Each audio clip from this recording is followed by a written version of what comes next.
नमस्कार, आपण पाहता हिरकणी न्यूज.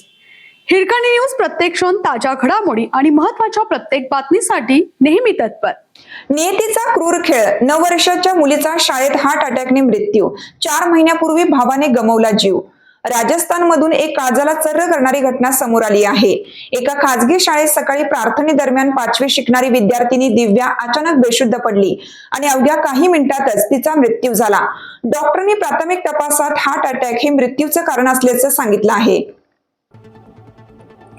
गोठण उपखंडातील टालनपूर येथील रहिवासी राजेंद्र यांची 9 वर्षाची मुलगी दिव्या एका खासगी शाळेत 5वी शिकत होती. नेहमीप्रमाणे ती सकाळी 7 वाजता शाळेत पोहोचली होती. शाळेत प्रार्थना सुरू असतानाच दिव्या अचानक बेशुद्ध होऊन जमिनीवर कोसळली. सीसीटीव्ही फुटेजमध्ये दिसत आहे की दिव्या रांगेत उभी होती आणि अचानक ती मागच्या बाजूला पडली.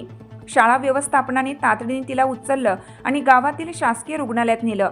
मात्र तिथे डॉक्टरांनी तिला तपासणी करून मृत घोषित केलं. डॉक्टरांच्या मते प्राथमिक तपासात हार्ट अटॅक हेच मृत्यूचं संभाव्य कारण मानलं जात आहे. नातेवाईकांनी शवविच्छेदन करण्यास नकार दिला.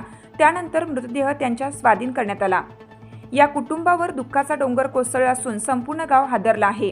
गावकऱ्यांनी दिलेल्या माहितीनुसार 4 महिन्यापूर्वीच दिव्याचा मोठा भाऊ अभिषेक 16 वर्ष याचाही असाच अचानक मृत्यू झाला होता. लागोपाठ 2 मुलांच्या अकाली निधनामुळे कुटुंबावर शोककळा पसरली आहे.